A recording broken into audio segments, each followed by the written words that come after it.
Ladies and gentlemen, welcome to Toulouse. This is Tomo, and we're live in the southwest of France for the final day of this Purebred Arabian Global Racing Conference. We've had some marvelous discussions, and there is plenty still to come. And we're going to get straight into it, because the lineup we have live on stage here today really is outstanding. This is going to be all about marketing. Now, I don't know about you, but for me, that's very, very important. We want people to go racing. We want people to sponsor racing. We want to get horses. We want to get future owners.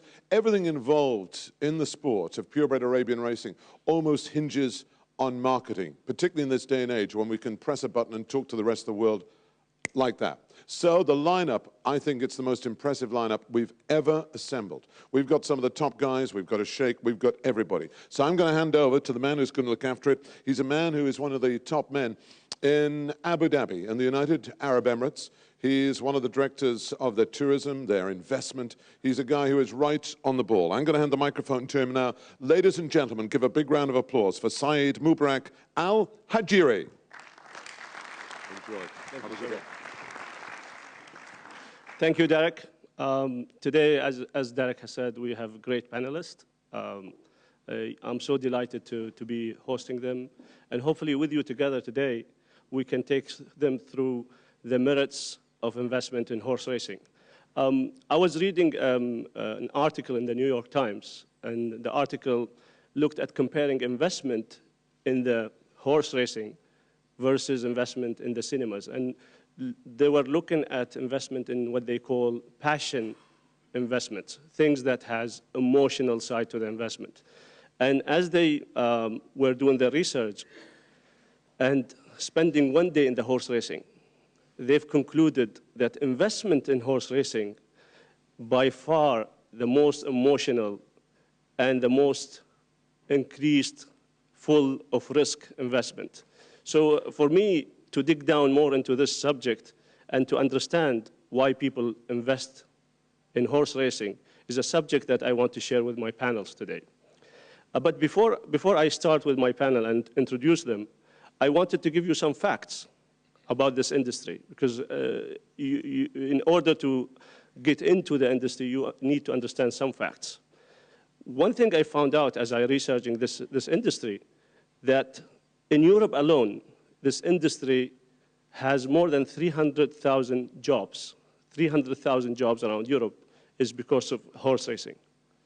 Not only this, this is an equal to 2 jobs per horse racing. And as you focus into Arabian horses, closer to home, you would see that in 2002, we have seen a huge increase into the passion of horse racing, Arabian horse racing. And we have seen more than 170 events around more than 17 countries around the world. This is, to me, an astonishing growth that we need to understand, and we need to understand where do we go from here? How do we take it to the next level? And some of the question I also want to tackle with my panelists is, what is the vision for the sport in the future? How do we leverage the global reach of Arabian horse racing, the dedication of its supporter, and the resource of its stakeholders, and to grow the sport to the next level? How do we diversify the revenues of the sport, increase the support base, and create more passion for Arabian horse racing? Without further ado, I would like to start with my panelists and introduce them one by one. And I'll give the floor to them one by one to just tell me a bit about who they are and what they do for the sake of our audience who are watching us at the moment. So maybe, Steve, I can start with you. Good morning, Saeed, and good morning, everybody. Stephen Bowie is my name. I'm Director of Communications and Marketing for InvestAD, the Abu Dhabi investment company. We as a company have been privileged to support and sponsor the festival of His Highness Sheikh Mansour that focuses on global Arabian flat racing for the last, I think it's 4.5 years now, which has been a tremendous experience for us. And obviously we'll talk a lot more about that on this panel. Personally, I've been involved in marketing and communications for, I think, 25 years now, which my children remind me is a quarter of a century.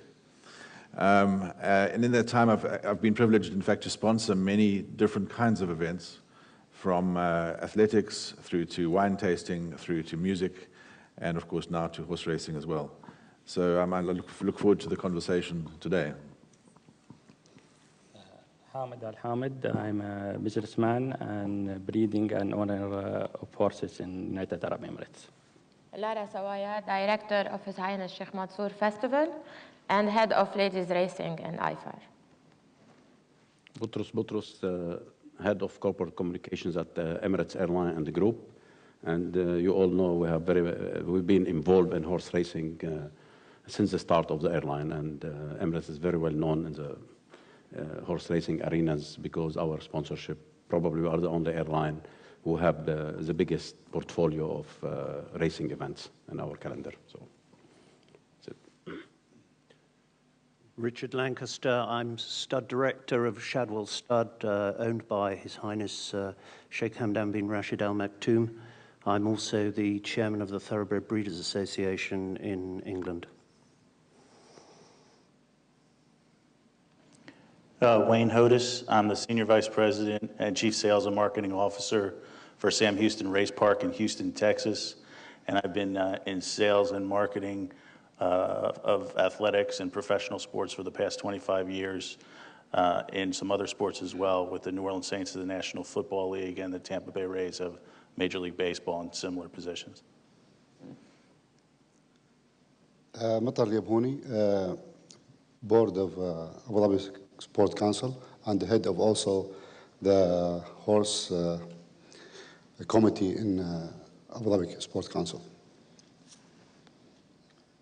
Yves Plantin, I'm the chairman of French Arabian Racing Association, and I have been the first chairman of IFAR, which I founded together with other people. I was also the chairman of the ICAO Race Commission a long time ago. Gentlemen, as you see, we have a mix of experience and a panelist that intrigue me and lead me to ask a lot of questions, but I'll try to limit it to the time I'm given. Maybe Richard, I can start with you, looking at your experience, and maybe we can lead from my introduction on where does the industry go from here, and how can we take it to the next level?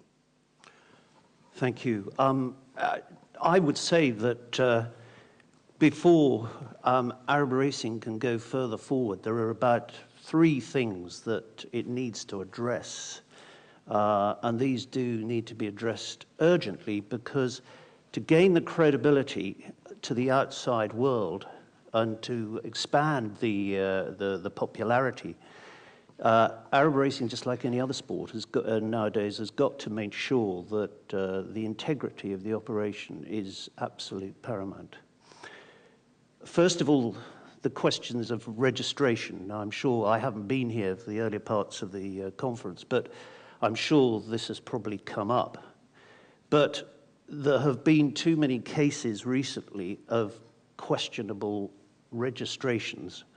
And until that issue is actually sorted out, I think you are always going to have a problem in broadening the appeal to people on the fringe who are thinking about going into Arab racing, but at the moment are just not quite sure. The next thing is a subject which has been highly topical over the last months, and that is medication. In order for us all to operate at on a level playing field, there has got to be an understanding about medication. And whether we're talking about the use of anabolic steroids, whether we're talking about race day medication, there has got to be zero tolerance on all these matters, whether the horses are in full training or whether they are or whether they are even in sort of rest and rehab. And it is a matter that I think not only should worry the Arabian racing world, but it is obviously a matter that worries the thoroughbred racing world as well. The third point I would say is that thanks to the very generous sponsorship of Abu Dhabi, Dubai, Qatar, just to name three. The racing program and the prize money level around the world now is reaching amazing sort of levels. But my concern would be that the number of horses to be able, that are there to race at that sort of level is getting rather thin on the ground. And there has got to be some way of encouraging existing breeders to retain their fillies, to race them, and then to retain them for stud. And there has got to be a way of encouraging more breeders to breed Arabian racehorses to breed. Because if you haven't got the horses, you can put on as many races as you like. But, and if you can't create the spectacle, you won't be able to get the people through the gate to come and watch the racing. Those would be my 3 points, I think. Maybe I can use your last point, which is sponsorship, because we have around the table today a good representation of them. And maybe, Boutros, I can actually focus on you being Emirates Airline, known for their sponsorship for sport. And more specifically, if I can get your opinion on what do you need to see more from this sport, from Arabian horse racing, as a sponsor, to take it to the next level? Of course, we would like to see more televised races, and more important than televised races, more viewership. Because at the end of the day, no sponsors is a charity. We are commercial entities.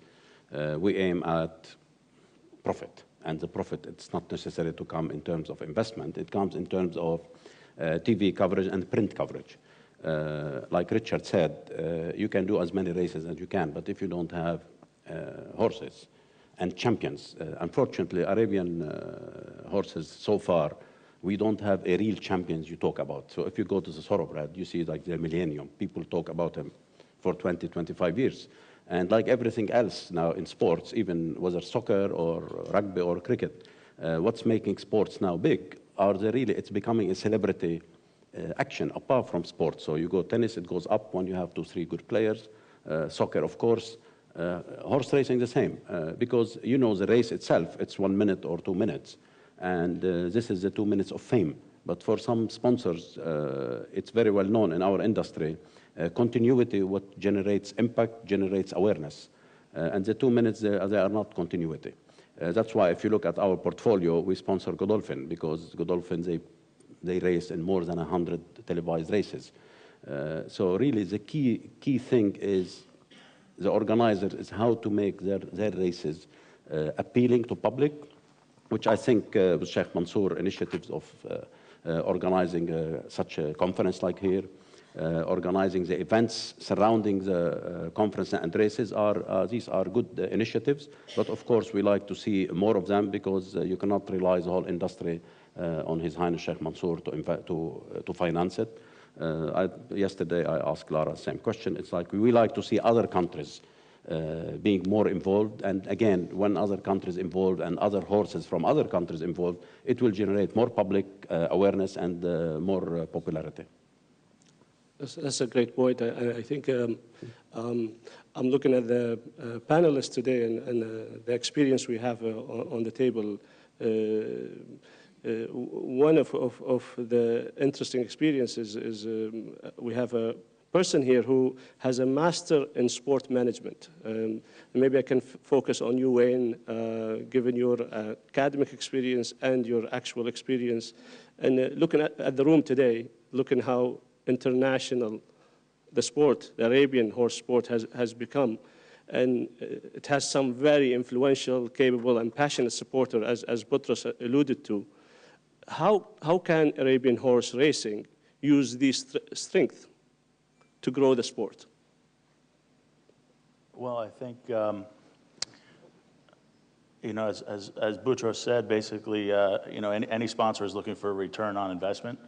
And how can you want to accomplish that? And that's to garner additional consumers. I know in America, one of the things that we struggle with is the waning popularity of the sport in comparison to our competitors, be it American sports, football, baseball, basketball. So one of the ways we've attempted to combat that is to engage the younger generations with various promotions that would suit them, which might attract a younger person, and then hopefully that person in that generation will then become more of a racing consumer in the future. And effectively, that's I think what we're all here for, is how is the future of the sport going to solidify and succeed. And it's our belief that we need to focus on the younger generation, because they're the ones who will continue hopefully a greater popularity in the sport. I want to take the audience away from here and closer to my home, Abu Dhabi.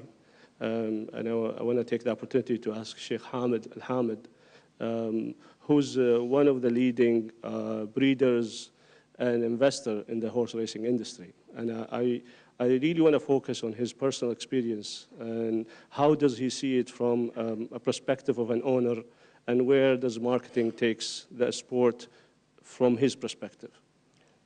First of all, I disagree a little bit with Mr.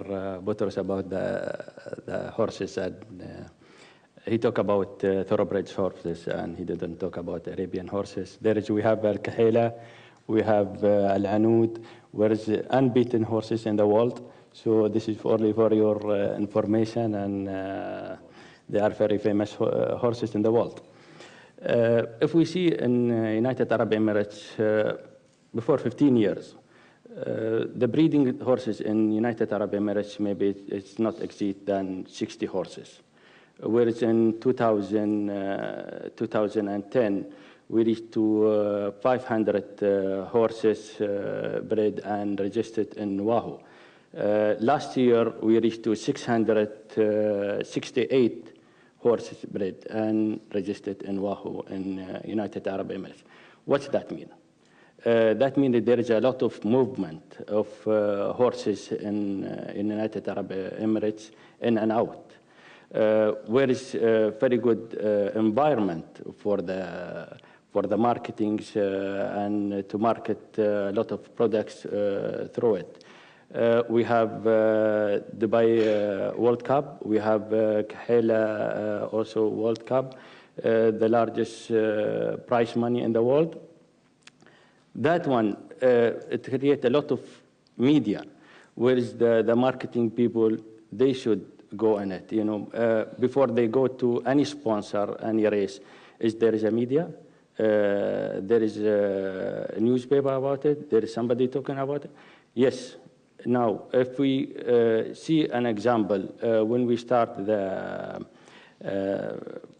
World Arabian Horses seminar, they were sponsored maybe 3 or 4, whereas today, if you see it, we reach around 19. So it is very good environment for the big companies to sponsor through it. And we have now with a website and live show in Abu Dhabi TV. So I think this is very encouraged for the company to sponsor the horse racing. Thank you, Heinz. I encourage debate, so I'm very, very happy that you disagreed with Boutros, and this is why I'm here. I like to see debates. If everyone agrees, we would not have an interesting discussion today. But since we're talking about Abu Dhabi, and Your Highness covered the private sector hat of Abu Dhabi, I want to move to Matar Al-Yabhouni. Although Matar is government, private, and I think he has a mix of experience, but I want to discuss his role as a Abu Dhabi Sport Council and the Abu Dhabi government in general in terms of supporting the Arabian horses, and also what can Abu Dhabi experience in Arabian horses and what's happening in Abu Dhabi in terms of innovation. What can we give the world in terms of how to deal with sport and how to deal with the Arabian sport in terms of learning and innovation? Matar, what's your feeling on this? First of all, we'll start for, as mentioned Sheikh Hamid, for the racing in Abu Dhabi mainly and about the Arabian. As you know, the Abu Dhabi government and the Abu Dhabi Sport Council have the full support for the Arabian horses. And since last 2 years, we are focusing how we can increase the racing in Abu Dhabi and generally in UAE. So for Abu Dhabi, as Lara doing always surprises and good surprise, we have next year Al Ain Sport Club, which will be open, and we have more than 4 races for Arabian mainly, which will be almost majority of the Arabian horses to support the local breed and also the newcomers, for especially because they are complaining they don't have the chance to race and they don't have also the support. So more than 4 races will be initially raced in Al Ain this year, plus also in Abu Dhabi the races will be increased almost by 25 to 30% in Abu Dhabi. So that's one thing. For the support, we are always supporting the Arabian horses, especially now they increase the amount of the local, which is they are really into it and they need the chance to prove the local breed and also their horses, which is we are very proud of, and that is the instruction we're having from His Highness Sheikh Hazza bin Zayed, the previous, and also Sheikh Nahyan, to continue and the blessing of Sheikh Mansour to increase the local mainly and the Arabian horses in Abu Dhabi and to make the world champion also there, hold in Abu Dhabi.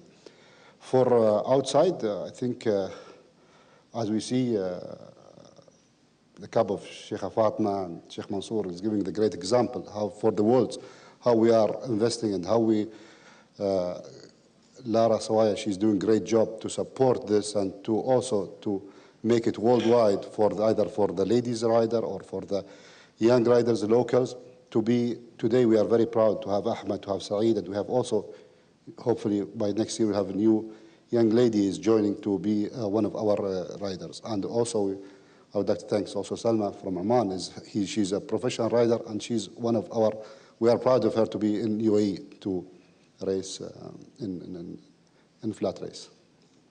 Thank you, Matar. You spoke about Lara Sawaya and her passion. And I started this debate talking about passion in the sport. And to be honest, I don't know anyone who's more passionate about Arabian horse racing than you, Lara. And for me, I like to understand what drives your love to the sport. And what are your thoughts on winning more supporters to the sport? First of all, I'm a sportswoman. And when you have the passion for the horses, you can go deep into it and support it well. I'm very lucky to have His Highness Sheikh Mansour bin Zayed Al Nahyan full support, and of course the mother of the world, Sheikha Fatma bint Mubarak, who has supported all of us today and all women to go deep into making this sport a very successful sport. As you can see, when we started 4 years ago, 5 years ago, we started only with 4 races. We had 2 races in France. It was in Dax and La Teste. And we had a race in Holland. And we were trying to move into it, and we had a race in the United States. Then we starting to grow up. In 2010, we had 17 races. His Highness Sheikh Mansour's vision was to support the UAE breeders. And then this is where, with Adnan Sultan al-Nuaimi, the general manager of Abu Dhabi Equestrian Club, there was the real private owners' horses, which was sponsored by Al-Wathba Stud Farm. Wathba Stud Farm was created only for the local breeders. And then we evaluated and we have made it grown up to reach all the world, all the breeders of the world. When you start with 4 races, now we are in 73 races. As Boutros said, it's not on Sheikh Mansour only to do. Yes, it's true. It's every country has to do something. But the thing is, they need also your support. When we reach to have, we have lots of difficulties, to overcome these problems that we face. Don't think that when we do races in the world, every day we face a problem. When we go to a racetrack, we see, for example, there is something missing. We get surprised, like yesterday. We have 12 riders, now we have 16 riders. You know, all these things happen. Like, for example, one jockey cannot ride because she didn't do 5 wins. And now we had to put 7 French girls to ride in this race. So every time there's obstacles happening, but you need to have the passion to overcome this obstacle and to come up with the right idea to make the whole atmosphere proper to the main festival and to the main message that is being forwarded to the world. So it's not an easy thing. It's something that everybody needs to work on it because, as Wayne said, in the United States, yes, they need sponsors. They're very good at racing, but also they need also support. Every country needs support. Australia needs support. We have some little issues with Australia. We keep on changing the dates. That's a story. My sponsor, Emirates Airline, keeps on calling us, when are we going to Australia? We put a date, and then the dates keeps on changing. All these things are, you know, like a small issue that can make a greater issue later on. When you look at putting a budget for races in the world to sponsor them, you feel that some countries you want to support, but you really need also their support. I don't know if Nadine and Maureen are here, but they've been doing a great job over there. But they need also support from their own surroundings. And this is very important. Today, everybody in the world needs sponsors. We are so lucky to have sponsors because we are working well. We are looking at things very clearly. We sit with people. We understand what is their thoughts. And then His Highness come and put his last signature and tells us, okay, go ahead and do it. Everything happens for the festival is one vision. His Highness Sheikh Mansour bin Zayed Al Nahyan. And of course, the love of her Sheikha Fatma to all women and her support makes this series the most expensive series in the world. And Sheikh Hamid has already said we started with 3 sponsors only, and now we are 19 sponsors. And thanks to the organizer, Abu Dhabi Tourism and Culture Authority, they are the organizers. Mubarak is here. He is a full support to us today. And hopefully TDIC one day. We don't know, maybe. And of course, all our sponsors are here. We have new sponsors coming. We had lately Galerie Lafayette. We had Airport of Toulouse. This is because we know how to integrate the sponsor. Together, it's one family, one fruitful family under one vision, His Highness Sheikh Mansour bin Zayed. He likes to put everyone together. He wants everybody to sit together. This is why we are here. This is the 4th year. I think it was great to see all of you.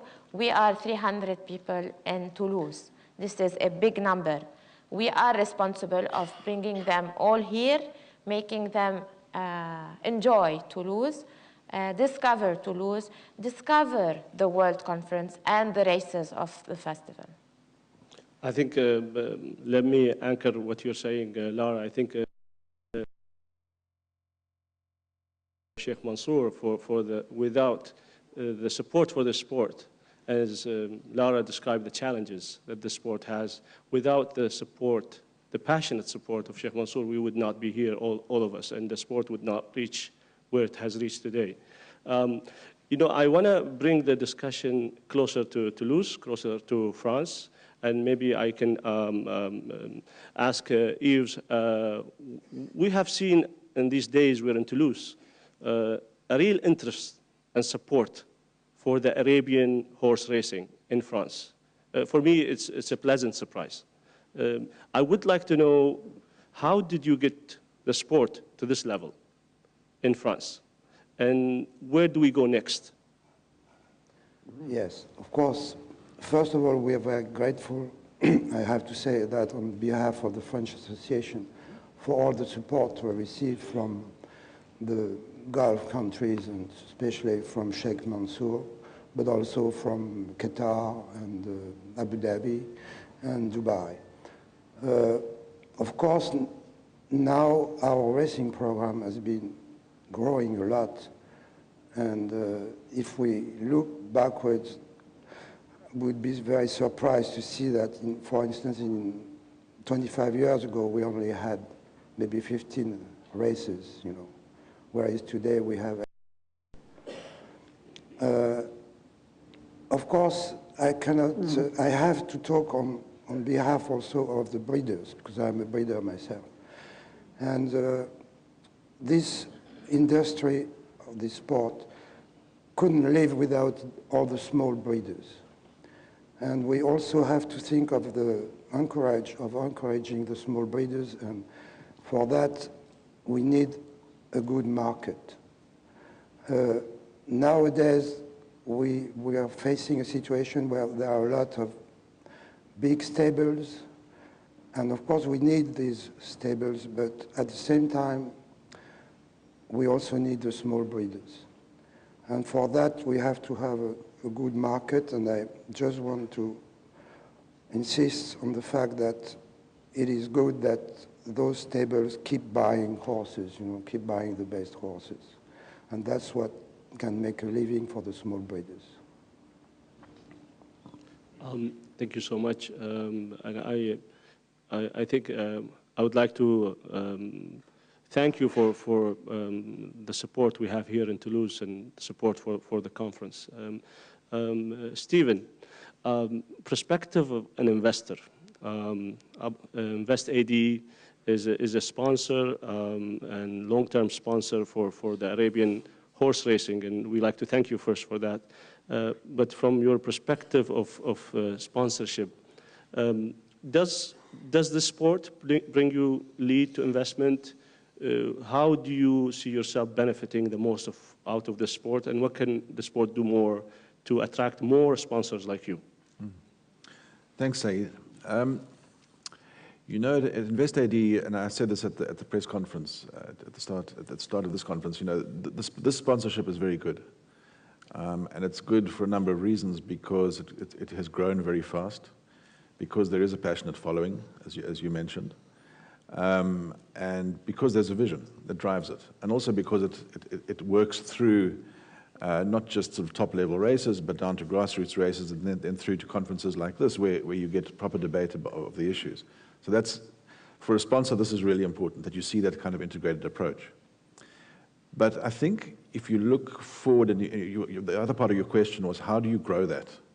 How do you get more sponsors involved? And, you know, Boutros addressed this a little bit earlier as well. And I think maybe I'd like to step back and say, if you look at the sport of Arabian racing as a whole, I like to look at it a bit like as if it's a global business. And if you think that this is a global business, then you say, well, that means it has to operate like one. It has to be really integrated in all of its aspects. That means the product has to be right. The product has to be attractive. It has to be regulated. It has to be produced in a set of rules and regulations that are acceptable to all. There has to be proper communication and integration and coordination between the various regions of the business. And there has to be integrated marketing.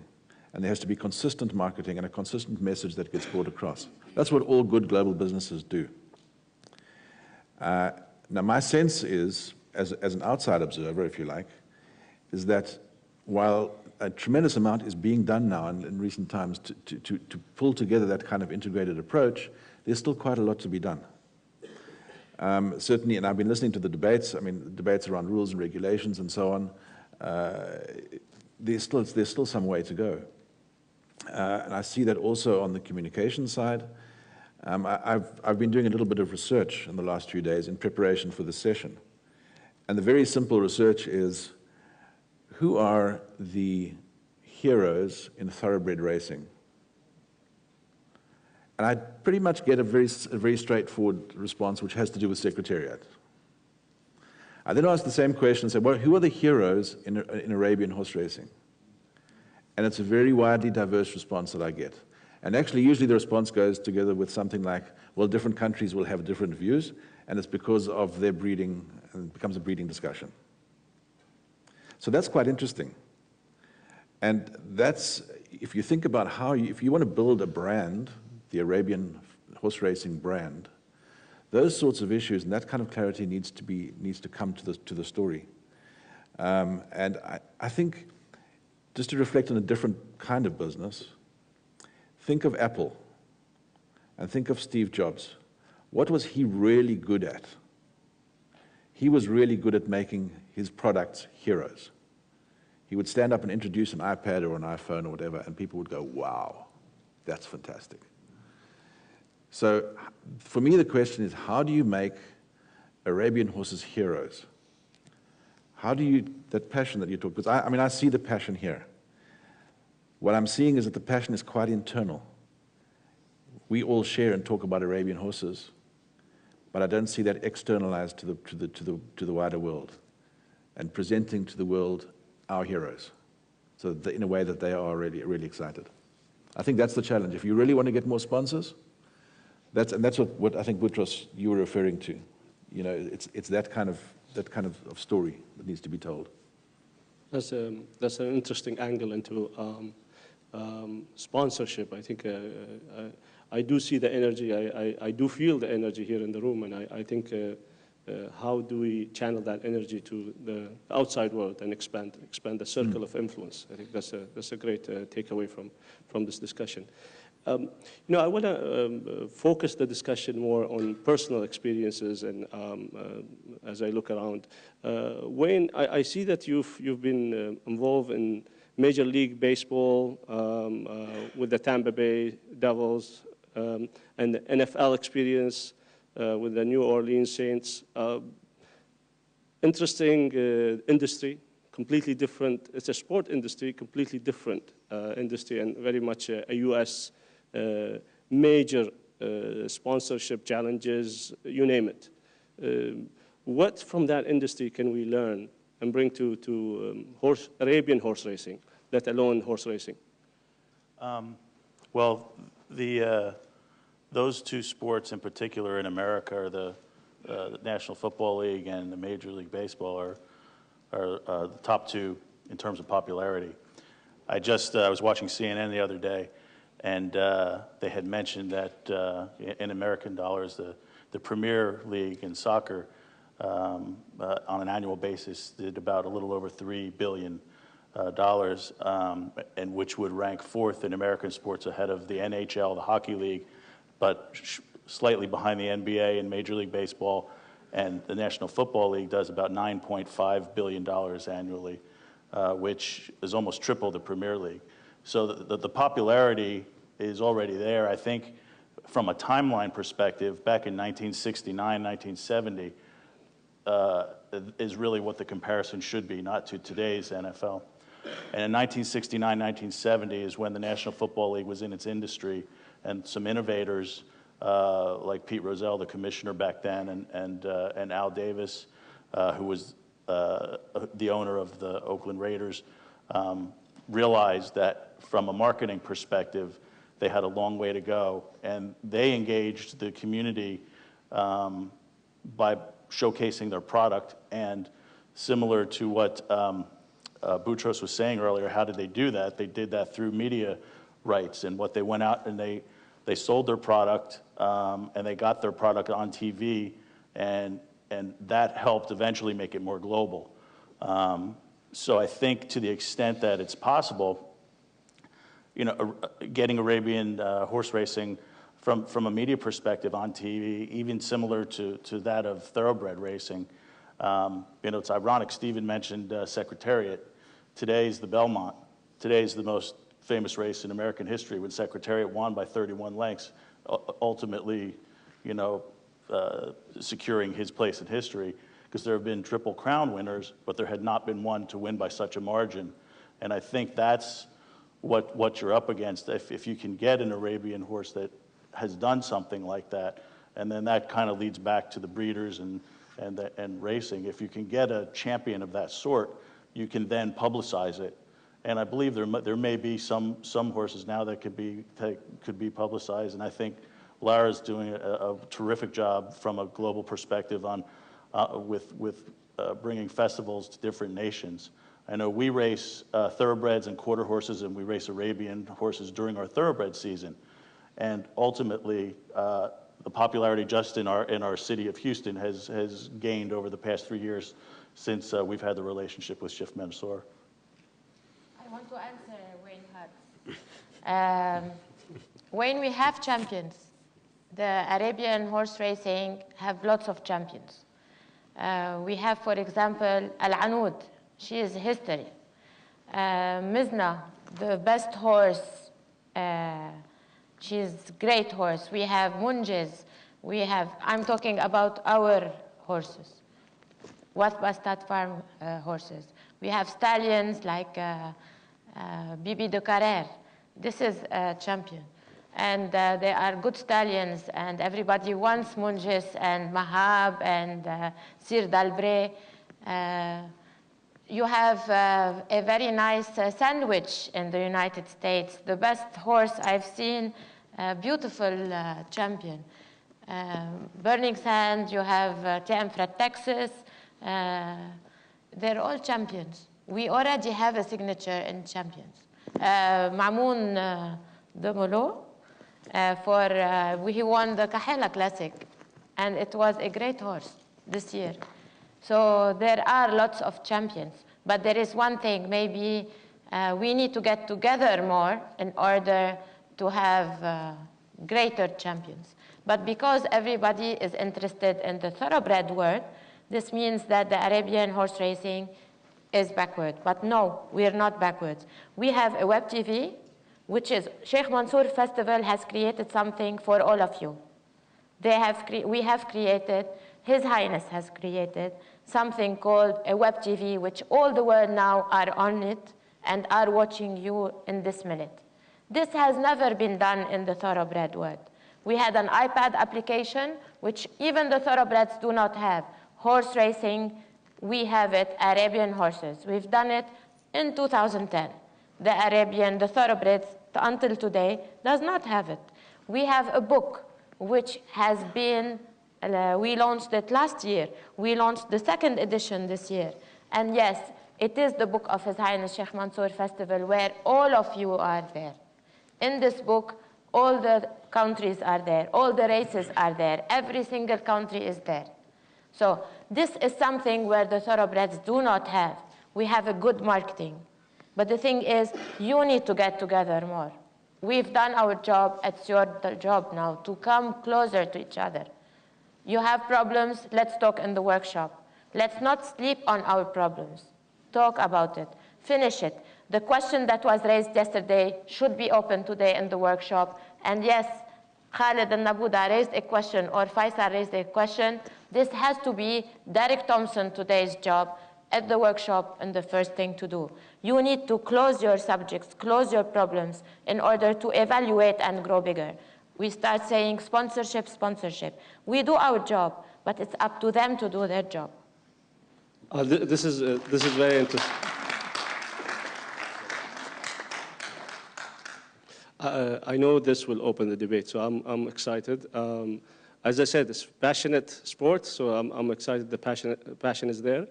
I like where we're going with this debate, and I like the approach, Lara. You're thinking of it from a constructive point of view. Let's lay the ground. Hopefully, with this discussion, we find what are things we have to do to take the sport. So this is usually, I attend these conferences, usually is talks. Thank you very much, and we go. And I could see from this discussion that we could, through workshops, put some outlook of what we have to do to take the sport to the next level. Stephen, you have also covered the subject very well, so I want you to maybe elaborate more on the same discussion. Sure, and in fact, I'd like to back what Lara is saying. You see, I said it at the outset, what makes, if I go back to my analogy of a global company, what makes a global company work and work well? You have to have very strong coordination. You have to have a great deal of clarity about your direction in terms of your product, the way that product is regulated, in terms of how you're going to market it, and so on. Now, this conference gives the opportunity, as Laura is suggesting, to start to address those issues. And obviously, there are also international organizations, IFAR and so on, that address these issues. And that, I guess, needs to be coordinated. It's not for me to say how. But that is, this is the crucial issue. Because at the moment, it just seems to me that there are these wonderful champion horses. Yes. You know, there are great stories to be told. And I've worked in companies where there have been great products, but nobody's been talking about them. Or they disagree about whether it's great or not. Okay, this happens in companies. It happens here as well. And so the key issue becomes, how do you sit together, and what are the means that you use to sit together and find the right answers to those questions, and make sure that you then take a very clear product with great champions and great heroes out, because it's no good being happy about it here. You've got to get that bigger public to say, wow, Arabian horse racing, that is something. And look at those great horses. You know, that's the challenge. But it requires coordination and a very singular mindset to achieve that.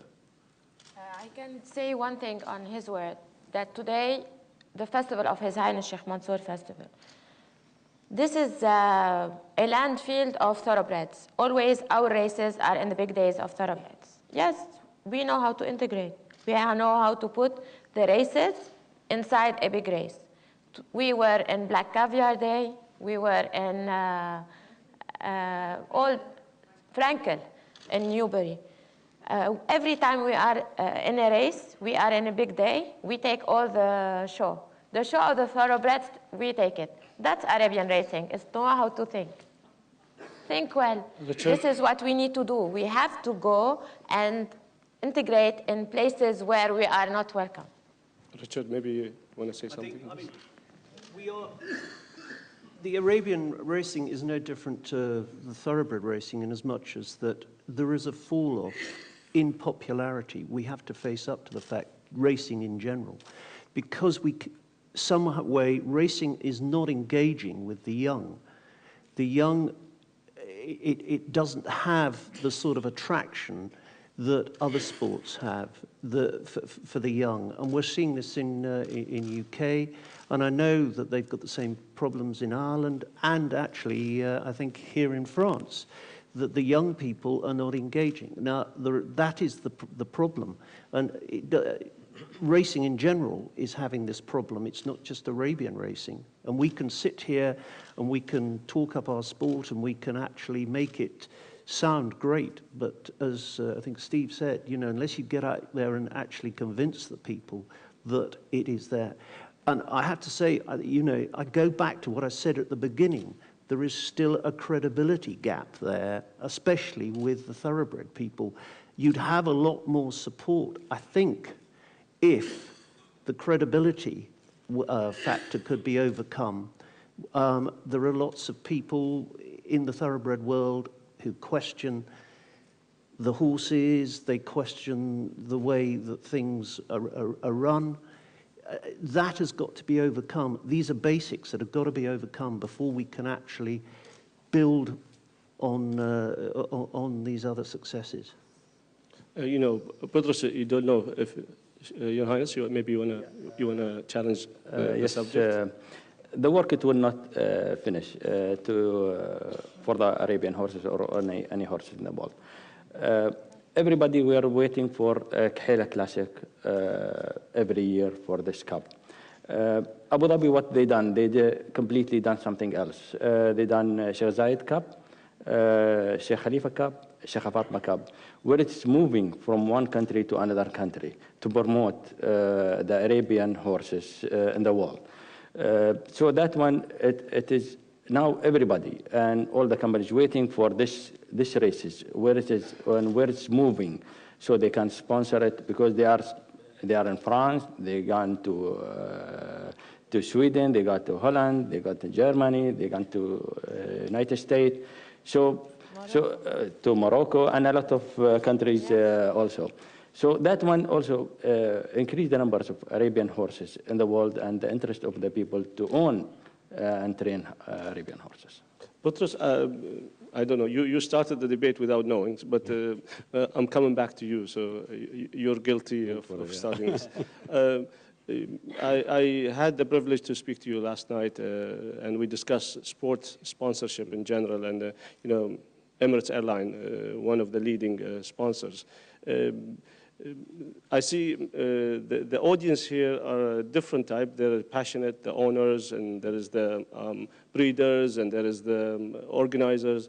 But you are faced on your desk with different sports, with different growth, with different perspective. And I think Richard touched on something for me is interesting. The racing sport in general has its challenges.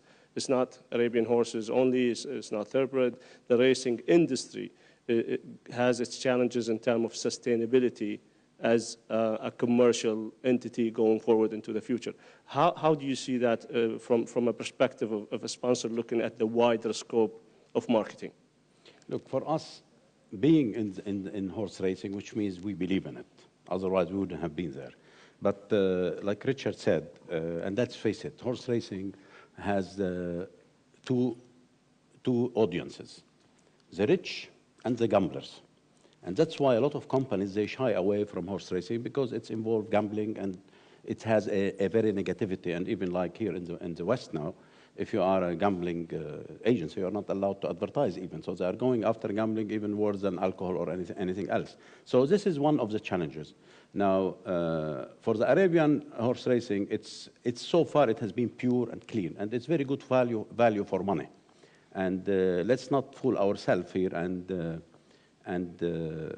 believe that it's great. No, it's the beginning. And as I said earlier, His Highness Sheikh Mansour, he put a lot of investment in it, and it's growing. When we start, first time I spoke to Lara, they were doing 28 races. Now, when you say 73 races, which means they go to places where Arabian horses exist, where very little done for it. So I think for the beginning, let's not be, embarrassed to say it's the beginning. Let's not be shy and we sit here. If we want to sit here and we claim we are really so successful and we are better than thoroughbred, we will be fooling ourselves, because you cannot succeed unless you understand your real position and what you want. And for me, as a sponsor, I look at it as a good value for money, because of course, what we pay for the soccer, we don't pay for the sponsorship. So it's really it's a debate for any company who wants to sponsor. They should think themselves, what do they want out of it? As I said earlier, I want continuity. It is there. I want to reach the audience of breeders and viewership and so on. It is there because for what I paid. So for us, I can say horse racing, it's not in the book of a lot of companies. And that's where the role of organizers, whether they are breeders or organizers of races, it's their role how to portray it, how to sell it, and how to package it. And I don't see we shouldn't be shy from learning from others, from looking at what others do, and try to offer it to sponsors like us. I think we've touched on this debate for enough time. I want to move into, because looking at the audience, I want to move to personal experiences. And maybe focus on Matar Al-Yabhouni, who's, I spoke earlier when I introduced him. He's a government, private sector integrated into the sport. And I know he's also an ex-Air Force fighter and also a pilot, and he's a polo player and owner, and he created his own team, I think with your brothers. I also know that you're into endurance racing and you have your own farm. And also you're wearing a government hat in terms of sponsoring the sport and putting a strategy for horse racing in general. To me, this integrated experience, we must learn from it. There must be some learning and some kind of experiences that we can share with the audience, Matar. And sorry to put you on the spot, and I promise you I did not discuss this question with him. So feel free to answer whatever part you like from this question. No, from my experiences or my services in the Air Force, I've been a fighter pilot. So I don't see anything challenging or anything excitement like racing or something with the horses, either polo or endurance or flat race. And I see all my life I've been passionate for horses. I grew up with a family with their background is camels, as you know. We are Bedouin, so we have nothing to do with with the horses until late. I started with about 25 years with the horses, endurance, and then polo. As you see, I cannot ride the horse for endurance, so I have to play polo. No secret. So I have to play polo, which is 7 minutes only. So then for horses racing, unfortunately, I was unlucky. I started with the flat race, but I don't know. I was unlucky. I tried with 4 horses, but unsuccessful. But I come back again from my position now to the flat race, which is I adore, and all my friends and brothers, they are into flat race. Either they are breeders or they are owners, which is I admire them. So I always learn from them, and I would like to also support them, especially in this position, which is I am in right now, from Abu Dhabi Council of Sport, to support one of our heritage, one which is we supposed to have it long time ago, and I think Sheikh Mansour and Sheikh Fatma start this program or this events for last 5 years. Lara is also doing a great job for this. We are trying to increase it more for local race and something especially for breeders in UAE and in Arabian. For my experience is the horse's only challenge or the horse's only excitement. I can see it from my previous to this one. So I like the excitement. The excitement is there. So either 1 minute or 2 minutes race or polo or endurance, 5 hours riding, it's always challenge. It's always something between you and the horse. It's a communication. It's passion. Either you love it or not. So if you love it, you have to be into it. And I'm really into it. So I'm enjoying every minute to be around the horse, whatever it is. Horse, polo, endurance, or racing. It's always great to be around the horse. It's the passion is high, Matar, as you say, and I think the passion around the panel is high, but I think the passion around the audience is higher. So I would like to move the moderating job away from me and more to the audience, and maybe start the Q&A session. So feel free to raise your questions to the audience. Just before we do that, please stand up and introduce yourself. You can sit down if you want, but stand up and introduce yourself and raise the question, and direct the question if you want to the audience. Madame Bourdette, Le Haras de Mrs. Bourdette from the farm of Le Moreau. Today, what I heard here, I'm really happy to be here, and I don't regret coming here because we have work in our farms, in our stud farms. But it's today. These are all the real questions are here today. First of all, I'll tell you one thing. I leave here, I will leave from here stronger and with a wealth richer. Why stronger? Because from today, once a month or even every 2 months, if I can, I will hold meetings with my neighbors. So, because I don't know them and they don't know me, because we don't have time. We have to take the time. And if I give this time, we will all move forward. And I say this for me, but we should all do it, not just me. And I'd like to say something. Thank you all for our sponsors, you, Stefan. I always see you, Stephen, around us and with a patience for the, the patience of an angel with us. And you also, Mr. Boutros. And I'll see also, I will see His Highness, who's here with us, who's got the same passion as me. I am really much stronger now from seeing this. I would also tell my president here of the association, the AFACA, he didn't come to me. I didn't go to him either. And yet we live in the same department, and I will fix this and go see him. And we should all do the same, because it's our role to move the Arabian horse ahead, because we can't always expect everything from the same people here on the stage. We can't just expect everything from the Emirates and others. We should start by cleaning in front of our own house, and then we can come back stronger. Great passion to the sport. I think, I don't know. And I think it's the same thing. They have to sit together and talk more. this is what is important. We do our job, but they have to do also their job. This is where every single association needs really to integrate together in every country. Yeah, I'll take the next question there in the middle. Thank you. Philip Brannan, Sports Guide in the UK. It's a question particularly for Stephen. How would you advise us to approach marketing on a global scale? Do we need to appoint a global marketing agency? Should it be through an IFAR marketing committee that's funded by contributions from all the member countries? Or are there other ways? Well, it's probably all of the above. So for me, the key thing would be, firstly, your central organization.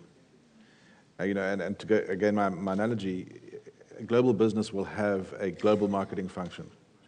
And that function will oversee everything that is done across all regions. And that's a big challenge. It's a very difficult political challenge in any company, and it would also be difficult here. So put that on the table. But that's, that then they then have to develop a strategy. That strategy has to be agreed with all of the regions, that this is how we're going to take the Arabian horse and the story of the Arabian horse forward, and how we're going to build our audiences, and what media we're going to use. So that to me is the core starting point of it. And as I say, I'm not very close to IFAR on how the organization works, so forgive me if I'm saying something that is maybe difficult to achieve or whatever, but in principle, I think you need to have something like that. And there has to be agreement amongst all the regions that ultimately, yes, there is one global head of marketing. And yes, we will work together with that global strategy to achieve what we need to achieve. Because otherwise, what tends to happen is things fall apart because the center doesn't hold. And then you can start to make decisions about, do we need to appoint an agency and so on and so forth. These are generally quite expensive things to do for any organization. But, then there has to be a cost-benefit analysis done and so on. But that, to me, is the key. It's get that central organization right, and then you can develop your strategy. Gentleman, second row. Yeah. أمير مارديني من سوريا. شكرا لارا أنك ستسمحين بالمناقشة. Thank you, Lara, for allowing the debate between the lecturers and the participants. The participants are no less important than the lecturers.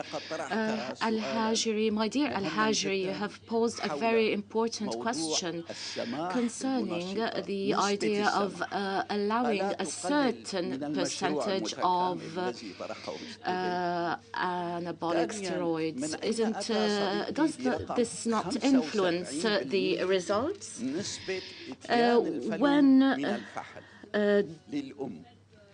Where does the percentage of 75% come from?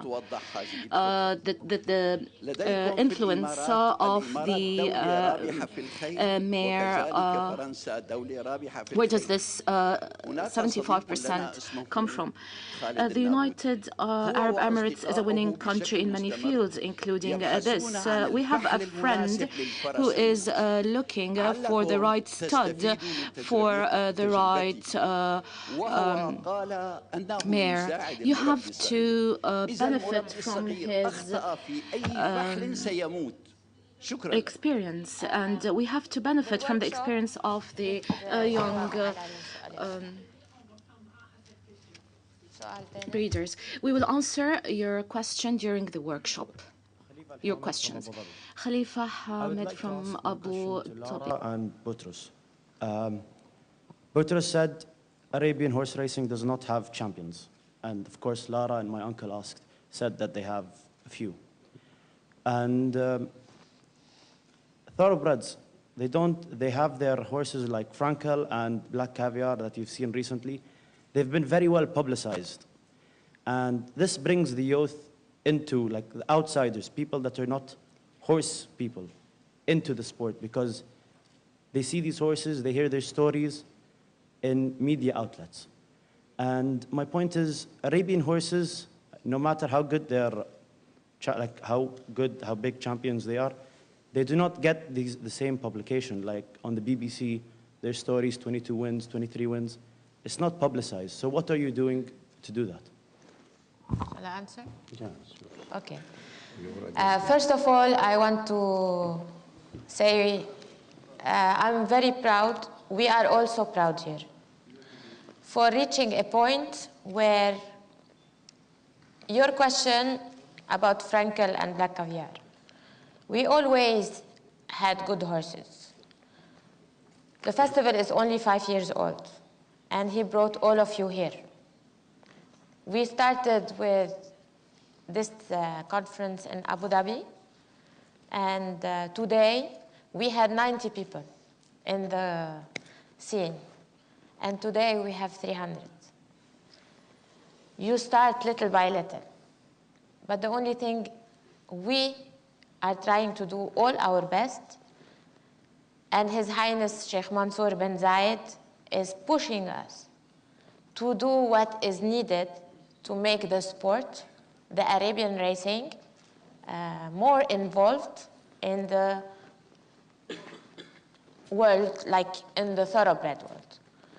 Thoroughbred world, maybe they are very strong, the horses are stronger, but we can say one thing. Today, Sheikh Mansour Festival is in Racing Post. Today, Racing Post, they are here. Sharon Gunn, can you stand up, please? And we can clap to Racing Post. Racing Post before, let's speak it very frankly now, they didn't put anything about Arabian racing.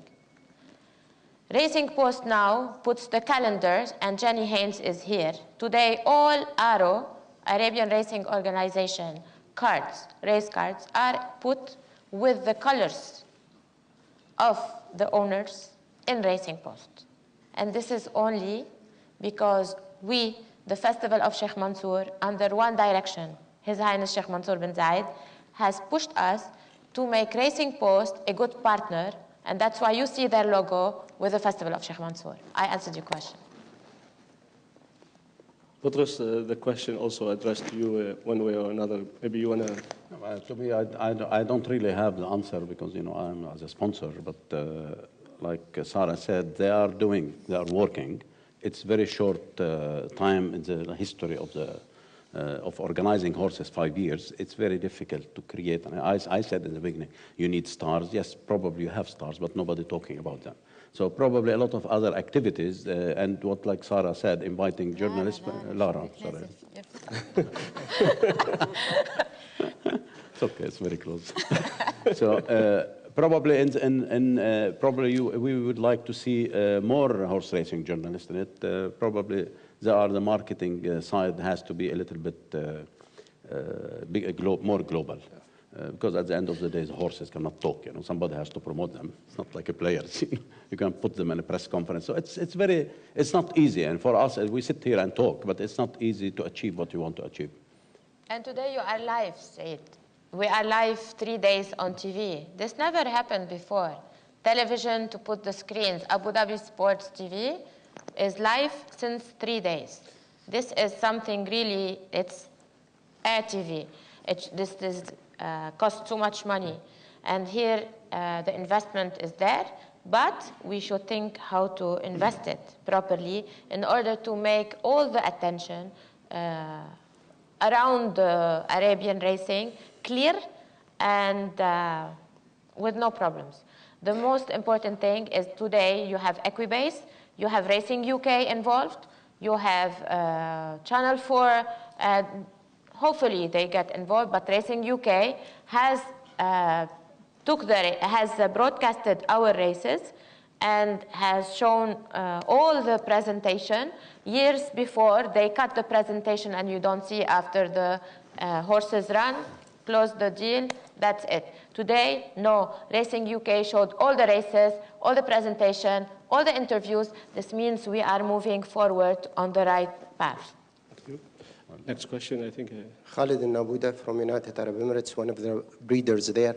I would like to thank Her Highness Sheikh Fatma and His Highness Sheikh Mansour and His Highness Sheikh Hamdan for supporting and sponsoring the Arabian races in United Arab Emirates and in the rest of the world.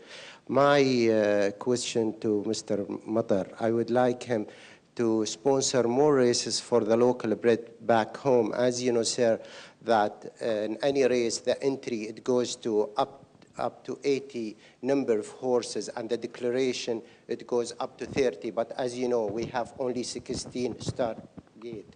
So if you put more races, I think the breeders back home, they will appreciate it. I know everybody doing their best. We know that some of the club in Abu Dhabi, like Mr. Adnan, he's helping us so much, but it's not enough. I think we need more races. Thank you very much. Thank you, Matar, you want to tackle this? Sure, Khalid.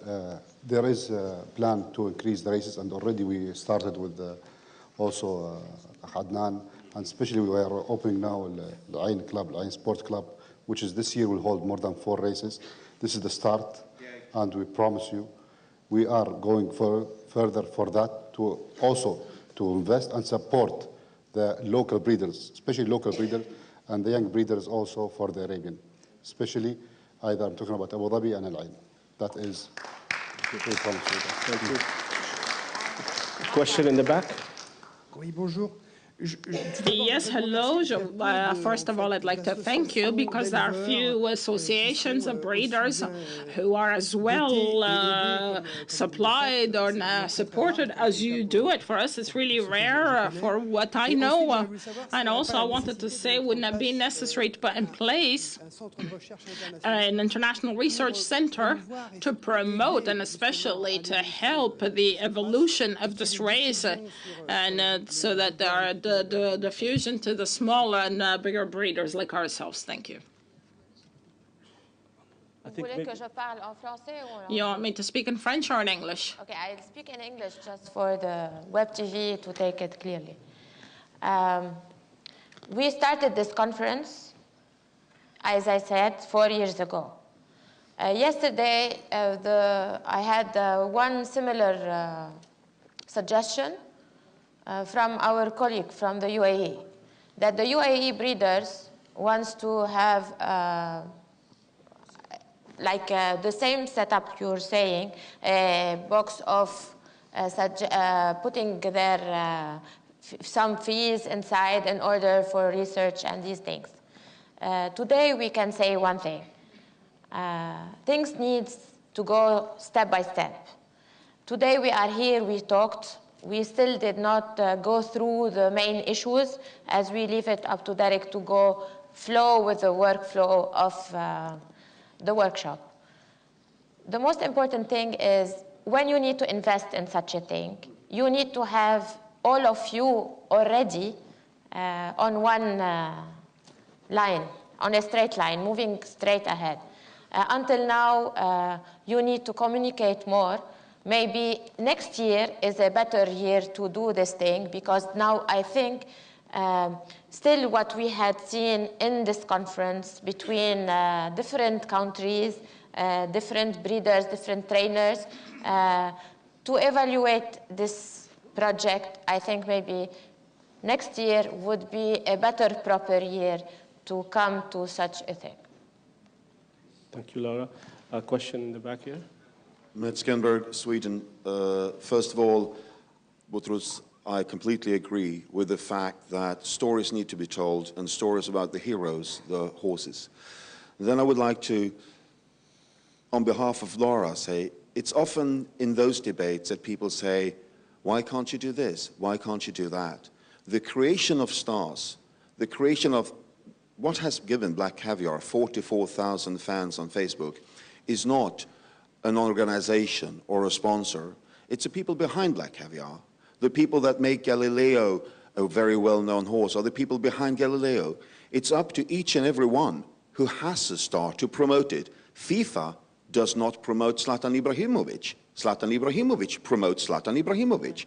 If you have a good horse, if you have something, it's up to each and every one. You cannot go, this is a forum for us all to meet, but we cannot sit here and ask for more and more. We have to look at this, go back to ourselves, go home to our offices and start working ourselves, and be thankful for meeting here and getting all the input. But it's up to us, each and every one. Thank you. Well said, well said. There's more question, a lady there, please. Good morning, I'm Heidi Bernshoff from Hamburg. I'm journalist mainly in endurance, but I'm very much interested in racing. And I just want to mention a Chinese proverb. The travel starts with the first step. And if Lara says it's only 4 years that she does this, she repeats it and repeats it and repeats it. We cannot manage to be equal with a thoroughbred racing in England or the English thoroughbred racing, which have done it for several centuries. You cannot make up that.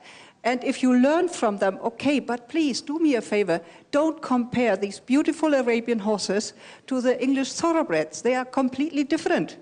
They were bred for centuries for short distances and speed. And your beautiful Arabian horses, let me make you a very big compliment. They are much, much, much, much better and much more valuable. And don't always try to look up at the English thoroughbreds. You have the basic of the English thoroughbreds. Don't forget that. Thank you. Thank you. Thank you. Next time we will have you on the panel. I think it's a great point. Thank you so much. We have a question. Next. Please. Martial Boisseuil. Martial Boisseuil. France. From France. Je trouve I find that que l'on ne s'occupe pas du tout that we don't pay enough attention to the Asian countries. I don't see a single Asian here, and I believe that the future of races in Asia is much more important than it is in South America or in America or Europe. Just to look at the races in Japan, Hong Kong, Macau, or Korea, or Philippines, or elsewhere, and especially in the future in India, possibly. We have not made a single step towards these countries with our Arabian horses. I think there's a big market and a huge future in these countries, and so I am rather disappointed that there is no Asian person in the room. Marcia. Yes. No, Tokyo and Japan are coming to Abu Dhabi, and we said it. November 10. Apprentice race, Her Highness Sheikha Fatma bint Mubarak, Ears apprentice race only in Abu Dhabi. And this is where everybody's coming from November 6 to November 11, to see the Her Highness Sheikha Fatma bint Mubarak Ears Conference for Training and Education at Eastern Mangroves, Abu Dhabi. And then on the 10th, we will have our race day, the final of Her Highness Sheikha Fatma bint Mubarak Ladies World Championship, IFAR, as well as Her Highness Sheikha Fatma bint Mubarak Ears Apprentice Race, where you will have Japan, Tokyo, Hong Kong, and Singapore. I will make it. We will all make sure these countries are there, and therefore, because they have good schools, good apprentice schools, they will run on Arabians. Hopefully, they go into breeding, because I don't think you can bring a horse from France to Singapore all the way to run over there. They need also to help us and order. Also, they have the intentions to come and start somewhere, and this is where we will all start through this conference. The base is there, Abu Dhabi, 2013. Thank you, Lara. That's a good outlook to the future, so we should be looking another excitement and passion from Lara, and I promise you that that will come. Question right there in the back, please. Longin Blachut, Poland. I have a question to the people who are in charge of the marketing, basically, and have been there for 25 years. Our main concern in the room that I hear is making the Arabian racing more appealing to a younger generation. Now, do you have any suggestions, because this is something with which we are fighting for some time, that the grey heads are there. The blondies of 35, 30 are not there. And how can you suggest that we make them come to the sport? There are sports for younger people, I don't know, snowboard or jumping, parachuting, and so on, which appeal today to them much more. Now, what can we do in order to change that around and make it appealing for them, for that group of age? Thank you. Well, Boutros or Stephen, question on marketing and how we can involve more youth into the sport. Shall I have a first go at it? Sure. I think the one thing is, I mean, the nature of a day at the races is very specific. And, you know, for those of us with grey hair, it's, you know, we can focus and enjoy the horses. There's half an hour between each race. It's very genteel. You know, and when you're in your 50s, that's wonderful. And so, sorry, I'm not finished, if I may. So for me, the event itself needs some looking at. And I know this has been done in various countries, and I've seen some wonderful, in fact, here in Toulouse as well, you know, where there are events built around the racing as well. This doesn't diminish the horse racing. It enhances it. So, you know, what is it that young people like? It's music. You know, it's personalities. You build that into the event. The second thing around the media is, I think at the moment there's a reliance on traditional media. And traditional media is not the way of the future. It's got to be, we have to go digital.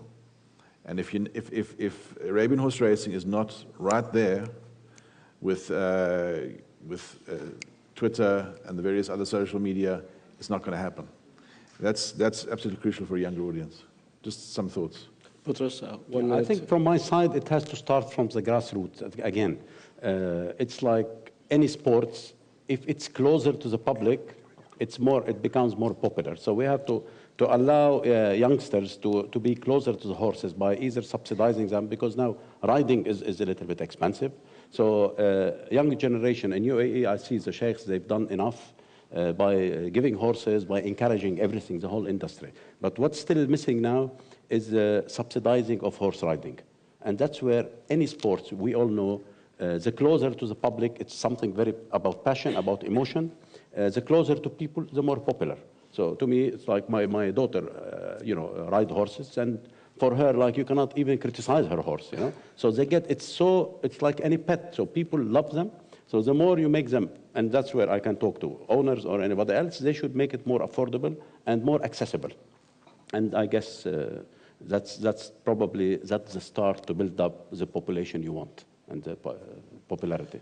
It's very obvious from all these comments and all the debate today that this sport is all about passion, passion, and passion. It's very obvious from the panelists that passion is very high. It's very honest from the audience and the eagerness to ask the question that the passion to the sport is very high. We heard a lot of challenges, but as we say, these are challenges. I think what we've done over the last 4 years under the patronage of Sheikh Mansour bin Zayed has made the sport on the right track to be a leading sport into the future. I think we will go over these challenges. The sport will have its own long-term success. And with these comments, I would like to thank all my panelists today for their passion and for their debates. I also would like to thank all the audience. So a big round of applause to the panelists. Thank you so much.